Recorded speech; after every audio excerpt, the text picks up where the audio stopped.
What's that?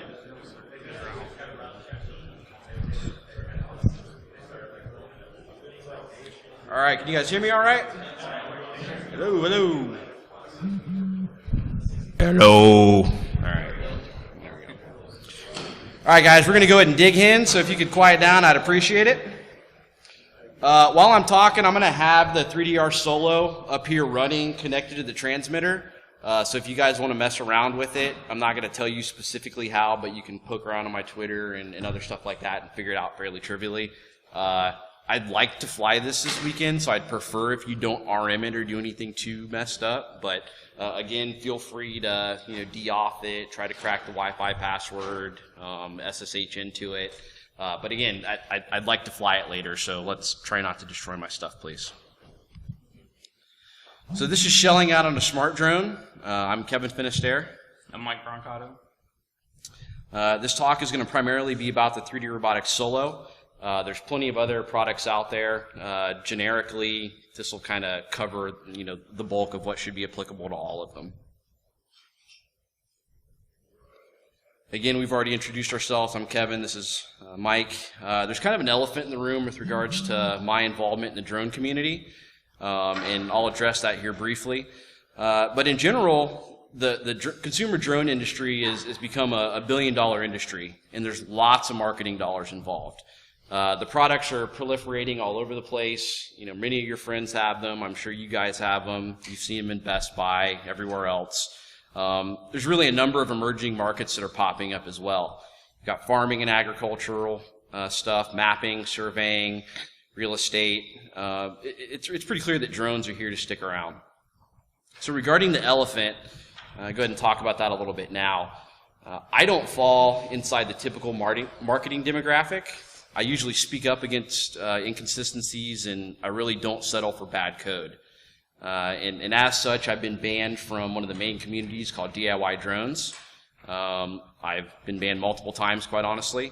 I've also had a couple of drone satire accounts that poke fun at the various vendors and push them to write better code, banned from Twitter recently. Vendor dubbed user error isn't something that generally flies with me. I really push back against that. So a lot of the marketing teams flat out, they just hate me. So that's the elephant in the room regarding this talk. I'm not apologetic about that at all. It's generally for the good of the industry and the people that are buying these things. For this talk specifically, it's not really relevant. There's plenty of technical information that you guys are welcome to dispute if you think it's applicable. I actually do own this product. I'm not just one of the random folks that's flapping my gums about it because I don't like the vendor. I've flown it. I know quite a bit about it, and I've got some history with them as well. I own the Ninja Turtle backpack deal, as you can see down here, so I am an actual end user. So I'm Mike Brancato. My point in this is really I have a lot less experience with drones than KF. I kind of got into them after working with KF on some stuff. But when I started looking at them, I started looking at some of the protocols and some of the telemetry and RC systems and thinking, there's just no security here. There's implementations to work around interference, but there's no security in them at all. And so started to talk to KF about maybe trying to attack those and look at them. And so we have some things to show you to go on about that. But yeah, stay away from Mike. He bites, and I hear he's radioactive, so he's not your average monkey. So why are we doing this stuff? I kind of played into the marketing a little bit. This is supposedly the first smart drone, so we're technically the first smart drone hackers. Obviously, there's internet memes about people who are actually first. I don't know if I'm really the first. I'm sure there's plenty of people that don't talk about stuff. I'm also kind of a consumer advocate in this arena. I've bought a lot of this equipment. A lot of it's garbage. A lot of it doesn't live up to the marketing. And I like to share my experience with people that will subsequently buy into this stuff as well. It's flat out not cheap. Also, an element of safety concerns in this stuff. You're literally looking at a flying lawnmower. So it's pretty obvious to figure out what happens when you've got something with large rotating blades that may have bad code on it. Yeah, it's easy for people to think that, okay, we can have these drones be shot out of the sky or whatever, but the reality of it is they are very dangerous, especially propellers and crowds. They just do not mix. There's an element of software development lifecycle and QA that goes into this as well. I'm kind of a stickler on those things. If somebody's going to sell me something and they claim it's robust, it just flat out better be robust. I had an issue with this craft here where I was flying in manual mode, yet it was too stupid to determine that I wanted it to land on its own. It has a landing detector that apparently was broken that wouldn't detect me landing properly. Subsequently set my gear flying on the side of a bridge. I burnt out one of the motors because the crash detector also didn't work. So again, pointing back to this development life cycle, I don't know whose job that was, but they flat out didn't do it. Again, people ask us all the time, why are we doing this stuff? And to me, there's no shortage of idiots out there. We've seen, this drunk agent crashes DJI Phantom into the Whitehouse. We've got folks tossing bricks of meth and coke over the border and into prisons and whatnot with this equipment. Apparently, when you buy a Phantom, a rite of passage is to go fly the thing in an airport. I don't know what that's all about, but please, when you guys buy these things, stop doing that. It's really giving the hobby a bad name. We've seen some protests in Japan. We had a gentleman that strapped a piece of radioactive material to a Phantom again and sent it over a government building, I think during some sort of nuclear negotiations on proliferation and whatnot. Obviously was kind of sending a message. We've also had some contrived threats from our own Department of Homeland Security. They've attached C4 and other explosives to the bottom of a Phantom and implied that somebody could do something terrorist with it. Anybody that's actually flown these things would probably roll their eyes at it as they realize it's not very realistic of a scenario. We've also got folks that are attaching guns to these things. A couple months back, we had a guy put a 9mm on a quadcopter, and it was all through the news as super scary. Again, we've seen 38 snub-nose pistols, all kinds of fun stuff attached to this gear. As early as 2008, we even had a guy that took a Bergen helicopter, it's a small gas chopper, and put a 9mm on the front of it with a servo actuator, and he's out in the backwoods somewhere popping off shots with the thing. So, in my opinion, seeing guns attached to copters really isn't anything new. It's been done before. But again, as far as the media and, coming up with scary new things to talk about and start banning things, this is the sort of stuff those folks love to see. And again, recently, we've seen at the U.S. Open, somebody ditched this actual craft here, the 3DR Solo, crash into the stands at the U.S. Open. I don't know what that guy was thinking. But again, these things are becoming a problem from the standpoint of, you've got idiots flying them everywhere. Because of that, we're winding up with a legitimate market for drone forensics and litigation as well. So, if you're interested in, a new emerging market around drones, this is something really interesting to look into. As such, drone detection and denial is popping up quite frequently now. There's also some controlled interdiction that's coming up as an option. If you Google around, you'll find several companies that are doing this stuff. Drone Detector is one that I think is doing it better than some of the others. But again, there's a number of folks that are looking into this stuff. Yeah, and I think if you look out there, you'll see that there's some sort of empirical evidence that the government is interested in using this as well for both a denial and an interdiction for use for both of those. And again, I go back to the safety aspect. I know I've talked to KF about the orientation of the pilot who takes over, or what you do with the drone when you do force it out of the sky. What are you forcing it into? And that's part of what we're talking about here. Yeah, there's a lot of logic involved in understanding how to take control of something successfully and not doing it where you're going to harm somebody else. So when I wrote my initial paper on the 3DR Solo, one of the first groups to download it was AMR DEC, and that's the U.S. Army's Aviation and Missile Research Development Engineering Center. And if you Google AMR DEC and drones, you'll find they have a platform that they're trying to create to serve military bases and stuff like that for interdiction and denial, basically. Boeing also has a laser that they can shoot stuff out of the air. And to Mike's point here multiple times, one of my friends said, the only thing better than a falling drone is a falling, burning drone. So again, I don't know what the use case for that is, but if you think back to the U.S. Open where that 3DR Solo was there, a solo landing in the stands, not as big of a deal, but a fireball landing in the stands is kind of a bigger deal. Little lipo on it. Yeah, right. So, and if you guys aren't familiar with lipos, they are highly flammable and oftentimes explosive, and most drones have them on them. So again, these platforms are popping up all over the place. They're not just low-grade, consumer products. There's some military-grade hardware that's popping up to stop this sort of stuff. So it's really a large emerging market. Drone forensics is also becoming a thing. David Kovar on Twitter, DC Kovar, is a good resource to follow. There's a lot of physical evidence on this equipment. So, if you're looking at, for example, one of these folks that has tossed a brick of coke over the border, a lot of times DHS wants to know where that came from. So if you can get a hold of the aircraft, there may be some artifacts that you can pull off the chips, for example, to help figure out, what was the original flight plan. Unfortunately, when a lot of these things turn off, the flight plans are wiped, so people are wondering, are they actually wiped, or again, is there some forensic evidence that gets left behind? You've got tablets and laptops that are being used for ground control devices, and then the radios themselves. This one on the floor actually has a Linux box inside of it. So again, you're circling back to our traditional, forensic world in computer security. And I know every device is different, and we'll talk about it briefly here in a second. But here in Louisville, there was a guy who shot down a drone for spying on his 16-year-old daughter, and the media was all over. Daughter, Okay. And the media was all over about, his side of the story, and it wasn't until a few days later that the operator actually came out with his telemetry data and was able to map it and come out with a completely different picture as far as where his craft was when it was shot.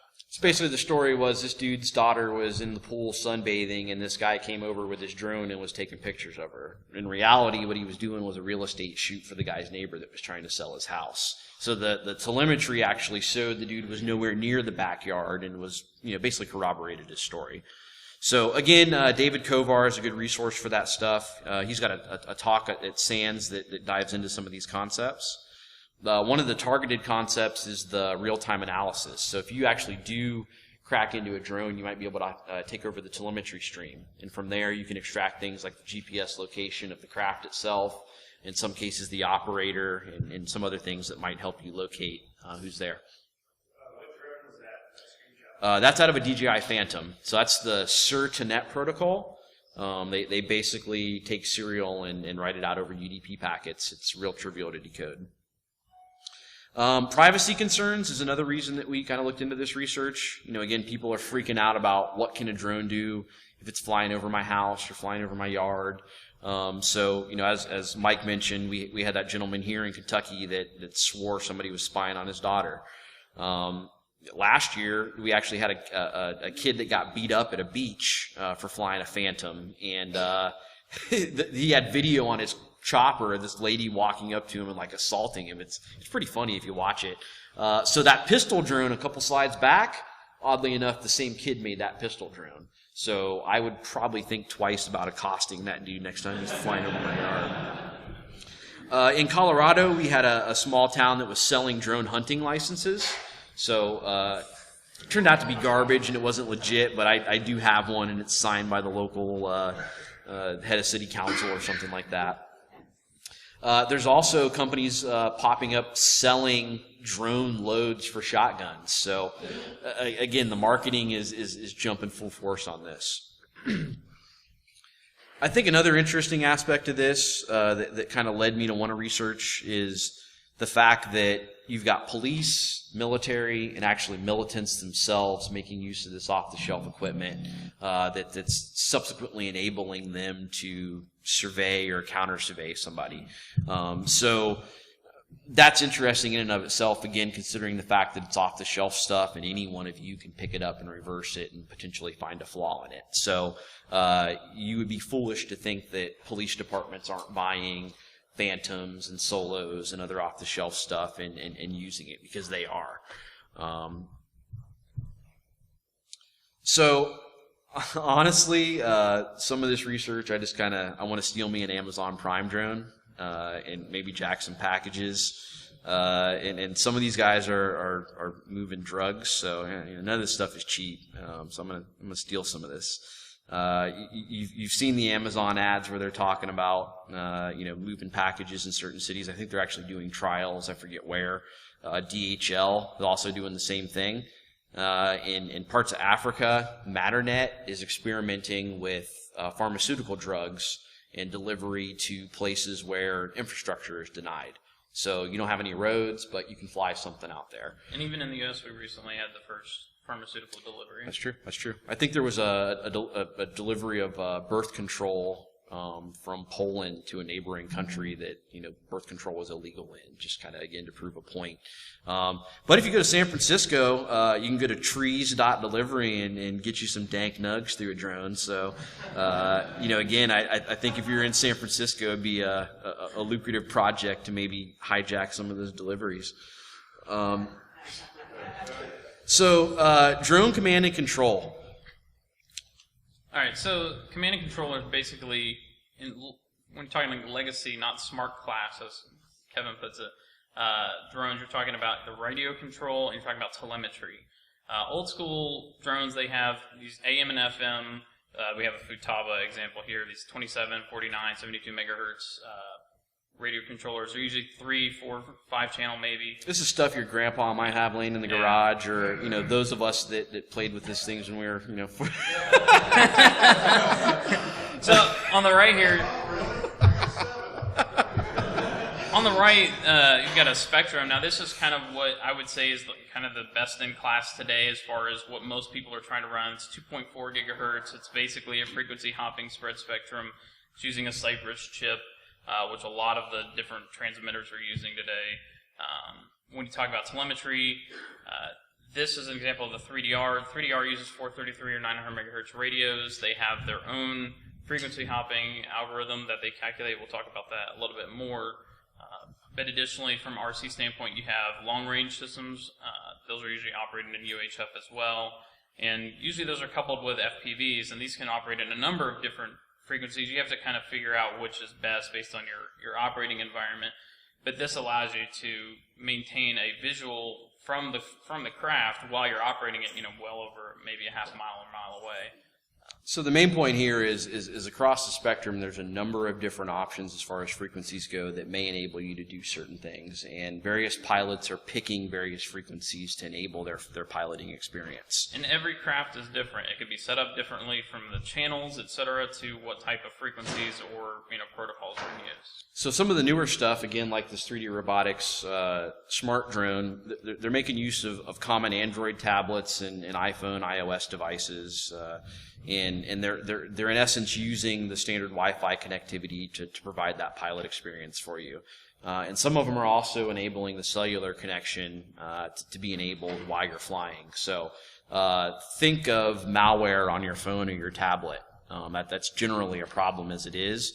But when you think of the fact that you might be using that tablet or phone to fly your drone, I think that's a more significant problem from the fact that somebody might knock your stuff out of the air or steal it or whatever. So at this point, you're probably game for messing around with some of this stuff, and it's really trivial to do so. You can dive in with the Edis Research USERP, which is pretty standard for expensive software-defined radios, or you can go the poor man's route and use the RTL SDR. Either way, either one of these products will allow you to cover a good chunk of the spectrum of frequency and begin working with these radios and telemetry devices.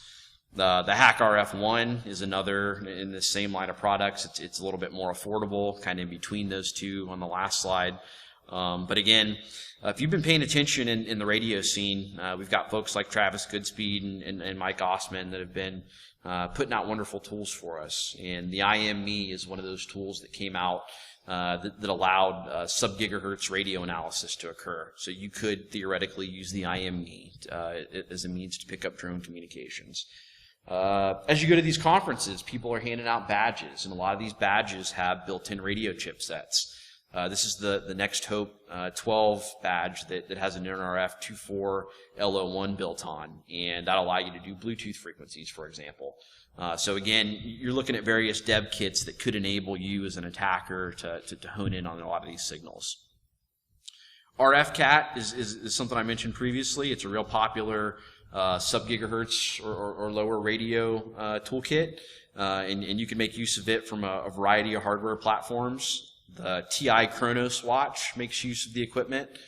So you could make an application that ran on your watch that might help you identify when a drone was around. Also, the standard way of doing it was the EMK dongle, which is known as Don's dongle. That was the original RF Cat device, and now Mike Osman has the Yardstick 1, which is kind of a refined revision of that. Additionally, the Ubertooth 1, also from Mike Osman, is something you could make use of. This is a 2.4 gigahertz radio system, so keeping in mind that a lot of the modern systems are making use of 2.4 gigahertz, you could use that to sync up with a Spectrum radio or something along those lines. Now, the other thing you can do is you can take the vendor's hardware and use it against them, and that's one of the things that Mike has done for this talk, so I'll let him brush up on that a little bit. Yeah, so basically we'll talk about taking the firmware that was used in 3DRobotics' own radios and using that to be able to take over another drone that you're not supposed to be connected to by connecting and figuring out their frequency hopping spread spectrum. And it does this by actually identifying the net ID, which we'll talk about a little bit more later, but that's the only way to secure the communication for telemetry for 3DRobotics. So this is a video of Mike making use of the GNU Radio toolkit with one of the random software-defined radios, and he's using it to pick up the hopping sequence on a Spectrum radio. So when it launches, you'll basically see a visualization of that spectrum. So this is the first step in beginning to start attacking a radio. Yeah, and so you can see where the channels actually are. With enough analysis, you can figure out what the pattern is. That, now keep in mind, that's the RC system, so you have to figure out how to connect to it. There's a unique identifier as well that's on the chip, and then trying to figure out how to take control. This is an example of frequency hopping for the telemetry radio. It's a whole lot simpler. There's only a few channels being utilized at one for any radio. And once you're connected, you have the ability to programmatically change what the drone is doing. So again, circling back to what's inside a lot of this equipment, it's all common RF circuits. So things that are applicable in the community now are applicable for drones. It's nothing new. TI's ChipCon radio interface, you find it all over the place. Somebody mentioned smaller toy drones in the audience, and this AMI COM is the chip that you'll find in a lot of those toys. If you take apart the Radio Shack stuff or the things that a lot of people give out for Christmas toys, the sub-$100 range drones and whatnot, this is the vendor that you find inside of there. Cypress is another popular vendor. You've probably seen them before in the USB space. They make a USB serial adapter, which is in a lot of equipment. So Spectrum as a vendor has basically used this wireless USB chipset to transmit data to the drones. Nordic Semi, again, we've seen this stuff before in the community. It's the same stuff that was in the New Hope badge. So again, obviously, if the vendors are using it for their communication and you have one in a New Hope badge, it's probably pretty trivial to figure out how to make your own firmware. Deviation is an open source radio firmware for a Devo 7E and a couple other radios that are out there. And essentially what you can do is take a lot of these chips that I showed you in the previous slides and embed them into this deviation transmitter. And the open source gives you the ability to drive the radio and subsequently talk to things legitimately. So in my opinion, this is almost the perfect attack platform if you want to get into developing your own attack radio system. Yeah, and so for RC attacks, it really is, because we already know from the open source deviation software how to legitimately use it to control a drone. What you can do from that is to actually go back into the source code, look at how the protocol is protected, and try to figure out ways to attack it. So it provides both a platform to do it and also a lot of the information we need to figure it out, because it's been a lot of random people that just contribute to deviation to allow it to do DMS or DSM and DSMX and all the different protocols. There's another platform out from 1Bit Squared, which is a member of the Paparazzi project, which is a popular autopilot project, and they create a Cypress CYRF radio set dev kit, which will allow you to do man-in-the-middle attacks. So you could, in essence, pick this up and utilize it as your platform for attacking one very specific type of radio. So we're going to dig in to some 3DR specific stuff now, and we're going to start with the legacy 3DR products, which are their 433 radios.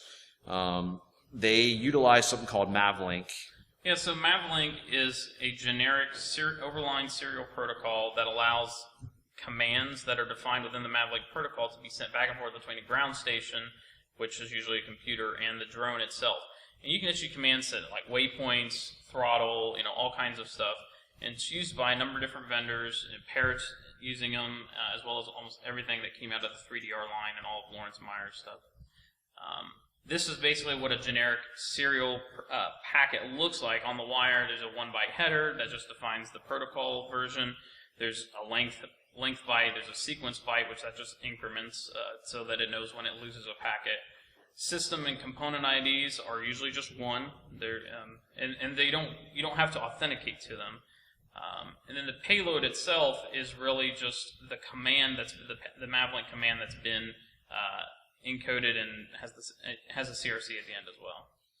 So the whole protocol has been a problem for the project for quite a while, and I think this developer, John Arne Birkeland, really framed it quite well in calling it a cat and mouse game for the project. And the thing is genuinely that it's not something that they really care about. They look at their project as a hobby grade project. The interesting thing about that for me is the fact that they're now pushing industrial products and consumer products that are supposed to be available to the masses. So you kind of step out of that, hey, we're just a hobby project, in my opinion. So this has really been a hot topic across a variety of the RF links that the project has used. Originally, they used to make use of Zigbee connectivity, and they would recommend that you set the encryption bit to 0, or EE equals 0, and that was because there were bandwidth concerns. In my opinion, the bandwidth concerns are probably a little less than the security concerns, but what do I know? So this, in essence, there's a large swath, not a swatch, since I can't spell on this slide, large swath of impact in the legacy product line for 3DR. The current product line, before the smart stuff with the Solo, has made use of this Hope RF line. Yeah, and even the Solo came out, late last year? Early this year? Yeah. And before that, they had the Iris. And even the Iris uses these same radios and their Pixel flight controller for 3DRobotics. But I can tell you right now that there's very little room to grow with these products. The firmware is basically using all the memory space available on the embedded RF module. And all they do is they just take this module from Hope RF and they put it onto a board that has serial and an antenna. So it's literally they're just clear text passing their protocol through the air, and if you're smart enough to sync up with it, you're good to go. There's zero support for encryption at the hardware level. Additionally, the Mavlink protocol itself was never designed with security in mind. So a number of people have started noticing that there are vulnerabilities and they might be attractive.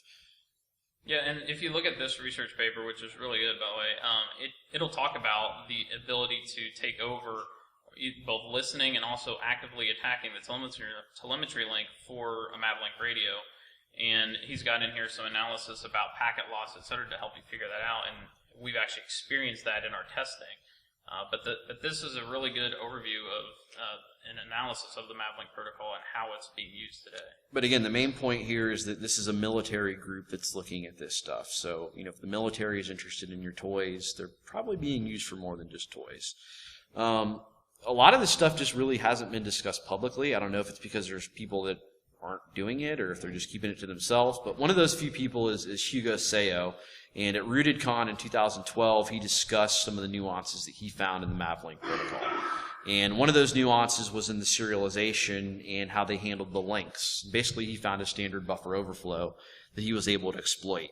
And in this platform, what that means is you could, for example, do an ROP payload and tell your craft to return to home.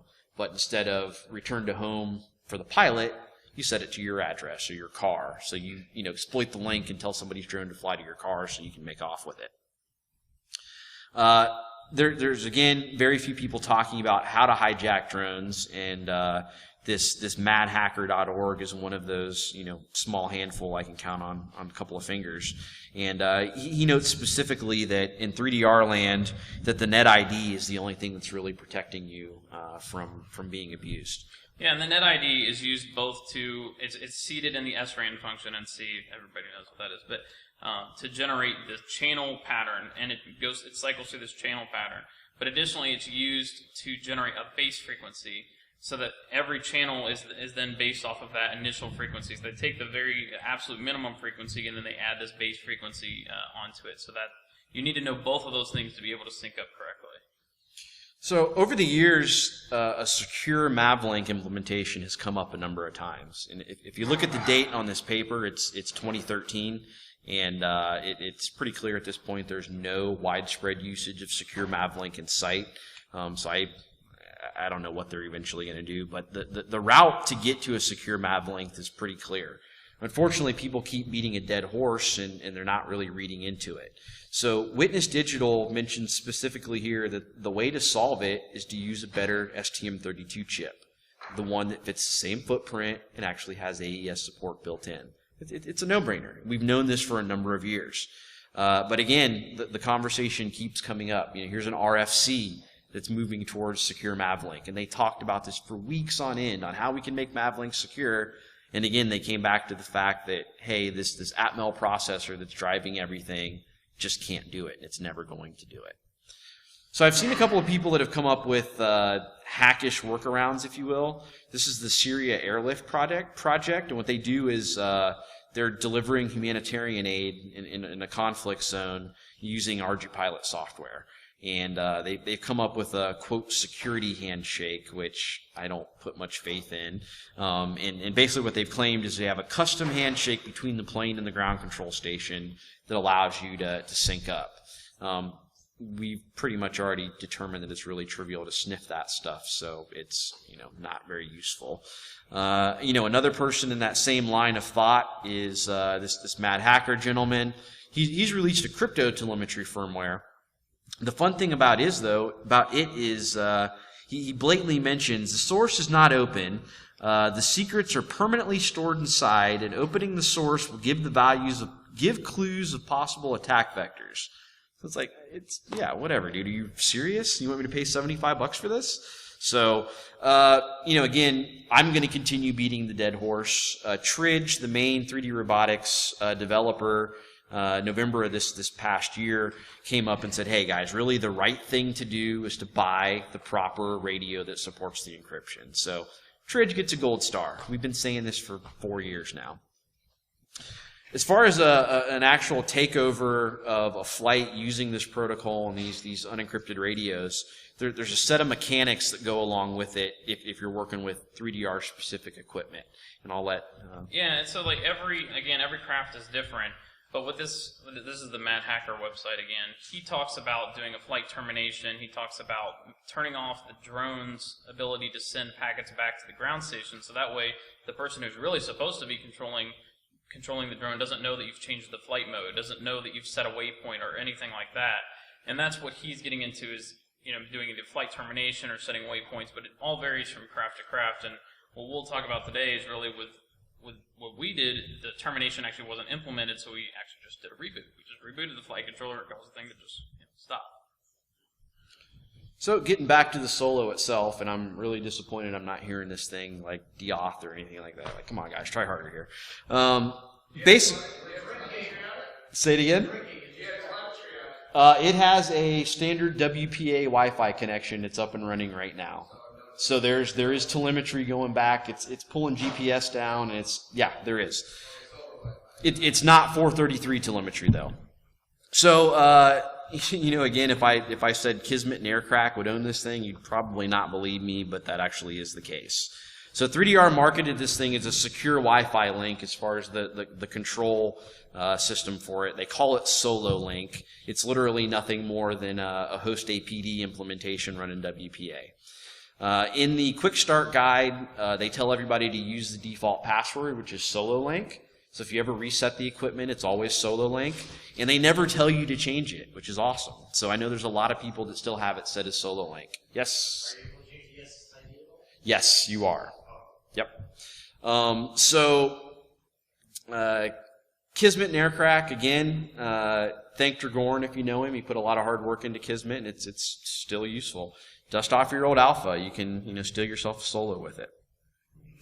So really, to me, I think it's kind of funny that they're selling this thing as a, quote, smart drone, but it's not even really smart enough to protect the control link.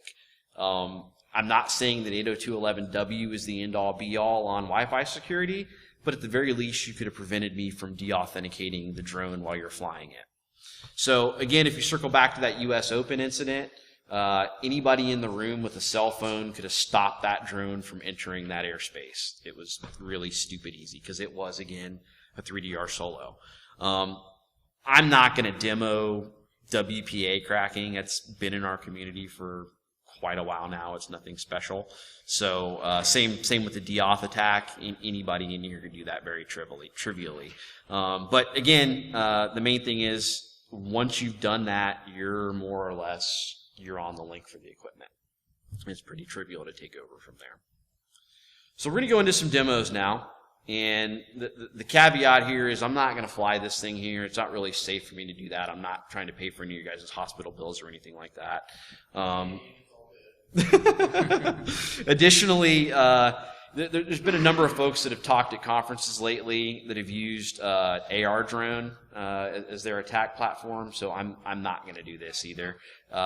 Anybody can telnet into an open Wi-Fi link and subsequently, halt the platform. I don't even know that it's worth flicking through these, but these are basically common videos that have been out. This is Sammy. He wrote I think it was called Mal Drone. It was an AR drone firmware that would spread to other AR drones.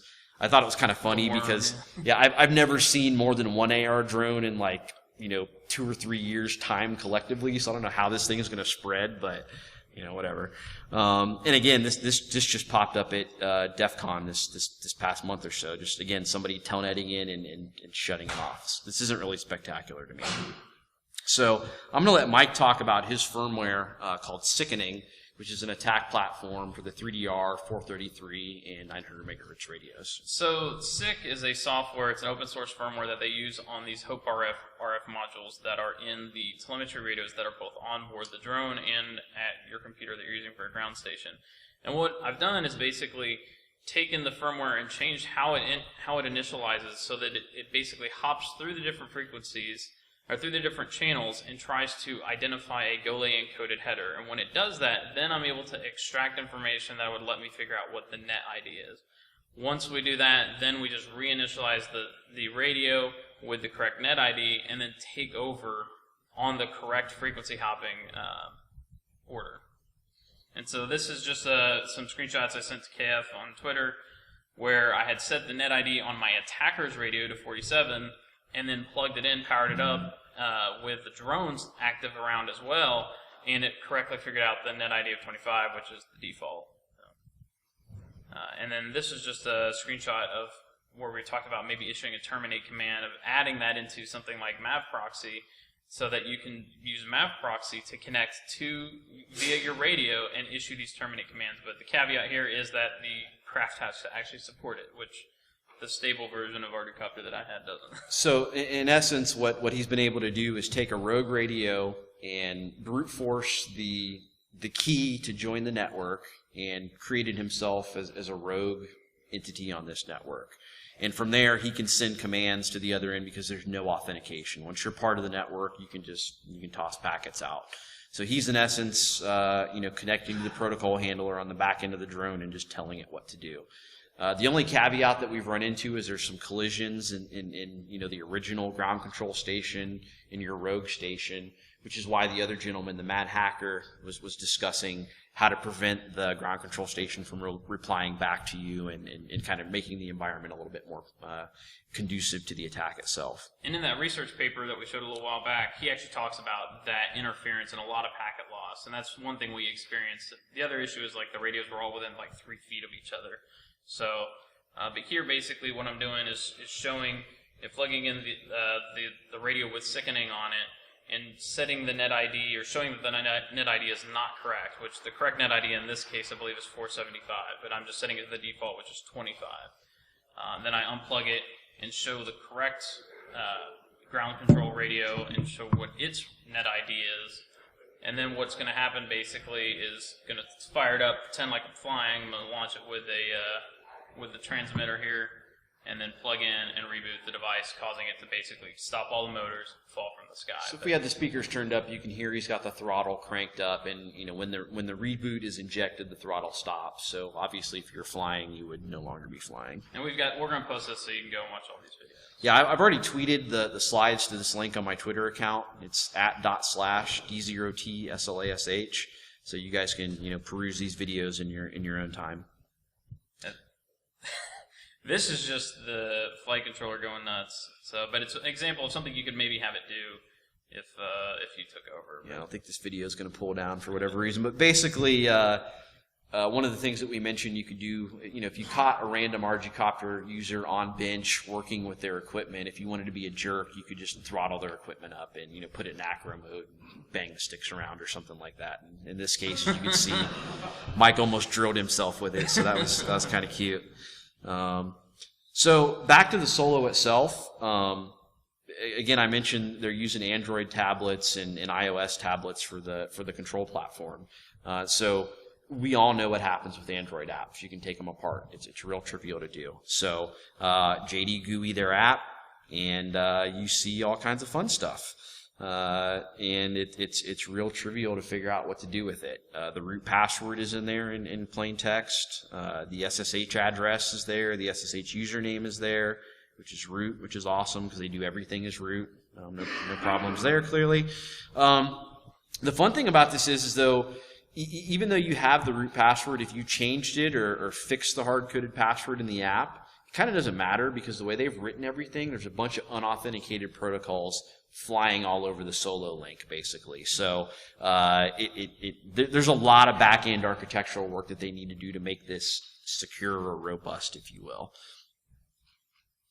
So inside of that source code, there's a couple of tokens that you can borrow and look at some things with. One of those tokens is for their flight training school, which tells you how to unbox it and how to do some advanced shots and whatnot. Nothing really spectacular. Both of their firmware download channels are there. So the Android app makes a request, a JSON response comes back, pulls down a tar.gz file, which then gets written to the drone and onto the craft. The only thing verifying is an MD5 that's in the JSON that comes down. So if you wanted to spoof that, for example, it's pretty trivial to tell it, hey, download this file and flash it onto the equipment. They also had a Weather Underground API key in there, which if you're familiar with Weather Underground, all you need to do is use that API key in the URL when you're making your query. So thanks for that. I appreciate that. This is the weather for whatever day I wrote the presentation for Louisville using their API key. They also have a Solo beta program, which I'm an unofficial member of. You're supposed to sign up, and then you get access to their APK and whatnot. But again, if you use those API keys that I had mentioned that I found in the source code, you can just make the queries on your own and pull that stuff down. So there's all kinds of fun release notes in there that are more developer-centric that I don't think they particularly care for everybody to know. There's one in here mentioning specifically some poor Wi-Fi performance that was causing short-range return to launches. So, you get 100 feet out and your craft just shoots up in the air and then comes back to you, which is very annoying. Works great when you're under a tree. Yeah, right? They did not mention that publicly, of course. But again, if you're looking in the beta notes, it's pretty clear that they were well aware of it. Inside that JSON file, you'll find the firmware, which is basically a tar.gz with a squashfs file in it. And they didn't even modify the squashfs. A lot of the routers flip a bit somewhere or mess up the gzip routine and makes it really annoying to uncompress. This is just straight up regular squashfs. So mount it up and you got access to the file system. And on the file system, you get all of their logic for making this thing smart, as it were. So the fun thing about that is in a lot of their scripts, which are all just Python, they made the mistake of embedding the Google document links for their internal developers. And they've done this 4 or 5 releases in a row, and I dime them out every time. I don't know why they keep doing it. So this is a confidential document on GoPro's Hero bus that they were supposed to be the exclusive vendor or some nonsense like that. So I don't think they cared that I published that because now it's a hidden document again. But again, I don't know what you're doing there. So on the wireless link specifically, Nick Spiel is one of the lead engineers of the 3DRobotics project, and about a month and a half after I raised a big stink about them not telling users to change the password, somebody finally comes out and says, hey, you guys might want to change that password. So in his opinion, you can't do any harm if you change the password, and I'm not going to debate the semantics around cracking passwords. I know some of you guys are really good at, figuring the trivial, dumb things that people do when they create passwords. Additionally, I know a number of you guys are particularly good at, cracking passwords and whatnot. So I'd be flat out lying if I told you I didn't download the Church of Wi-Fi stuff and, create an Amazon EC2 instance. And I think I asked you at least one dumb question here and there. So basically, I bought the G2X Large, which has 4 GPUs in it, and there's 1,536 cores inside each GPU, which calculates out to a metric fuck ton of cores. I apologize. So basically, my invoice for 2 days worth of cracking was $25. So it's like, okay, that's a no-brainer to play around with that. I generated some rainbow tables. There's basically a finite number of SSIDs that are default, if you will. Most of these users are never going to change it from sololink _ last 4 of the MAC address. So I just went ahead and generated tables for those. I went and pulled down the Ashley Madison passwords and all the other top 10,000 leaks and all that. And, there's some that are not valid WPA passwords, but those that were, I crammed them into my WPA table, and it works. But again, that's not my arena, so I'm not going to lecture you on how well that works versus doesn't. Main point, once you pop the solo link, it's on like Donkey Kong. So this is a video of me. This is the first time that I got comfortable enough to try to fly the solo from my laptop, and it scared the hell out of me. Basically, I wrote an expect script to connect into the Wi-Fi, SSH into the platform, and connect to the map proxy instance that's local. And I uploaded a script and told it to take off, basically. I don't know if I can jump this along a little bit. But there were some folks in the field that I was flying in, and I was really uncomfortable with it, but I went ahead and did it anyway. And in essence, it shoots up in the air, takes off, and it's literally hovering over these guys that are playing soccer. And I'm like, God, don't fall out of the air. But again, the main point was that I was able to use my laptop to commandeer the solo link and tell the craft to go fly somewhere. So again, eyeballing it, it's nothing really spectacular. It just looks like me running around a field with a laptop. Whoop-de-doo. If you can't pop the solo link, just trash it. I mean, don't let anybody use it. Just de-off it nonstop. So again, this is a video of me. I'm in a field across the street, same field. Just again, looks like me with a laptop doing whatever. The lights on the solo flash multiple times when the link goes down. So in essence, you see the thing take off. I'm flying it with a transmitter, fire up air crack, and tell it to de-off it over and over and over. As soon as the de-off packet's hit, the craft immediately starts flashing. You can see the lights right there. They're flashing red and back and forth. My hands are not on the transmitters, what I'm showing you there, and it's coming back to me. So again, at the US Open, if somebody would have just sat there and de-offed all day long, that solo would have never even taken off. So it's extremely trivial to impact the quality of the solo link and prevent somebody from flying. So main point, Nick Spiel's argument, change your password and nobody can do anything. Yeah, whatever. So when these things first came out, I didn't own one. And I had a friend of mine that actually lives in Texas close to one of the 3DR offices. And I had him go down to where they do a lot of their marketing videos and show everybody how cool their new product is. And he sat out there with his laptop and Kismet and sniffed a couple of people flying their brand new solos. So they're extremely trivial to find. Can be identified by their MAC address and a number of other things. I'm going to try to move through here quickly because we're chewing through time, and then I need to move through this stuff. So tearing this thing down, again, there are some benefits to doing it. I tapped on to all of the pins that I saw internally, and I found a UART, which I found it very useful to move that UART external. Now I can just shell out on the controller anytime I want to. It's kind of like the equivalent of jailbreaking your phone, I guess, if you want to come up with an analogy. This thing is basically a Freescale IMX6. I now know everything about it. I bought my own IMX6 development platform, pretty much cloned it. I can additionally modify the closed bits that they've not shared. This is a firmware that actually gets pushed down to the screen, so when it boots, instead of saying waiting for solo, I change it to hamster wake up. Real trivial. You can also see I've moved my SD card external because I got sick of taking the thing apart and I wanted to be able to hot swap firmware whenever I wanted to. So what can we do with access to the transmitter? A lot of people were asking, is it possible to use this transmitter with other drones? And the developers and the vendor came back and said no. That's nonsense. It's completely legit that you can do that. So what I did was I started sniffing the stream. It's basically a UDP protocol. In essence, what I found was that if I use SCAPI, it's real trivial to duplicate the protocol.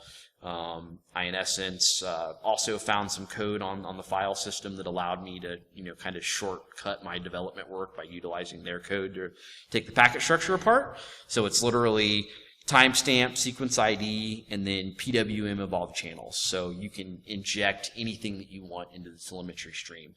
You can connect into somebody's transmitter, turn it off, prevent them from accessing it. So again, this is just a Linux box, so I can cut you out of it anytime I want. There's really nothing you can do about it. Likewise, I can take control of it. You're flying it, you don't have any control of it, it's cool, I got you. I got it back in my house now. So for me, the holy grail in this is, again, rooting the Linux instance and running scripts locally, or just generically abusing the fact that the MAV proxy instance is not authenticated through the 3DR radios, sickening in this case. So this screenshot here is actually Mike taking advantage of the sickening issue. Yeah, there's just basically here I've got two different instances, one in a VM that's running Mission Planner, one on my Mac. They're connected with two different radios. One is the sickening radio, it's connected to Mission Planner, but they're both connected to the drone, so they both can issue commands and they're both getting telemetry back. So again, I suggest you abuse 3DRobotics users with your newfound knowledge. The best way I can think of doing that is drawing some airpins, and you can figure out what that is. If you saw the NASA rover, there's been many greats before me in the airpin arena, and they accidentally drew that, like whatever, dude. So again, this was in Gizmodo a couple years back. The dude that drew this with his airplane was apparently the hero that we needed. So I want to be a hero too. This is a subpar, drawing from 2013. Chris Anderson, the CEO of 3DRobotics, to kind of beat this dead horse, went out and went to a local high school and invited a bunch of 14-year-olds to fly his equipment. And this was apparently the first thing they thought to do with it. So again, my rendition of this, I basically took I took a SAR pattern, we'll call it a search and rescue pattern, and I transposed it on my local location, and then wrote a piece of code that I could go anywhere else in the world and draw the exact same polygon wherever I was. So as you can see here, I've taken my airpin and moved it, a couple hundred feet up by the track in this particular field.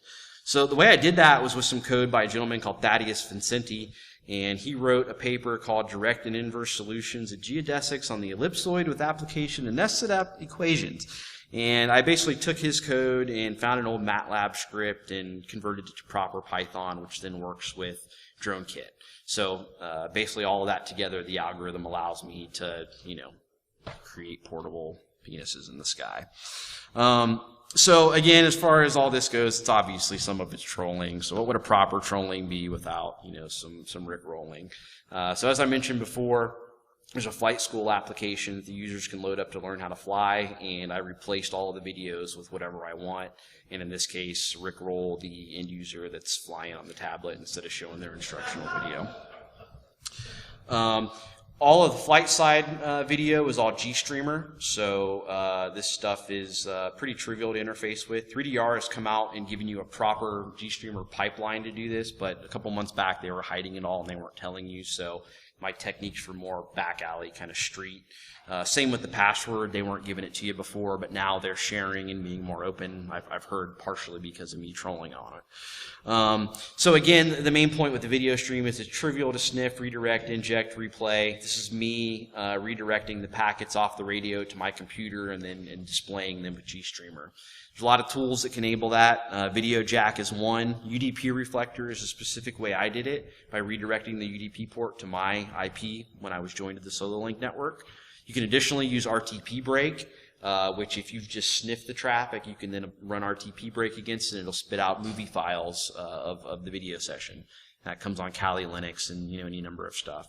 The last bit of that is, again, on the end user's tablet, you can inject that same GStreamer imagery back onto their tablet where they're using for FPV. So I don't actually have the stream up and running, but you can see the GStreamer test video flash really quickly.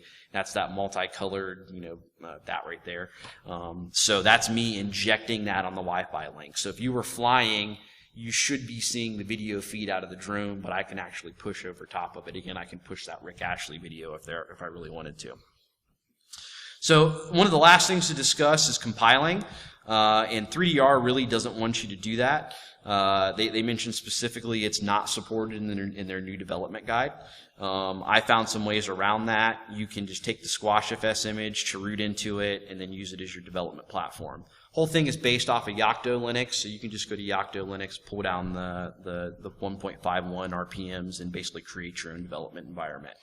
I created a dev.sh script which takes all the necessary RPMs and creates that environment for you. I also compiled a number of binaries which are kind of useful for people that are hacking on this platform. They're all available on my GitHub, which is currently private. I'll flip it to open after the talk is over. Again, you can get things like strace, GDB, all the stuff you need to find traditional vulnerabilities. One of the first things I compiled was PAX test, which would help me determine what they did with regards to randomization of the kernel memory addresses and whatnot. As you can see from the output, 3DR did nothing as far as protecting the kernel. So, when you do find an exploitation point, it's pretty trivial to go through it and have a lot of fun. So, again, this stuff is basically logic blocks as far as I'm concerned. You can mix and match. You can stack them all up together. Some of you guys should be able to trivially invent your own things.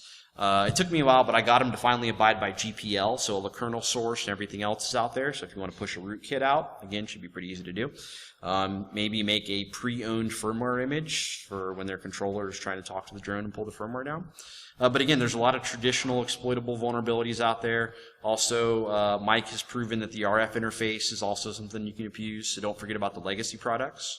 A lot of options. You can DOS, steal the password, hopefully crack it. You might have to use some logic like Prince preprocessor, use your WPA tables.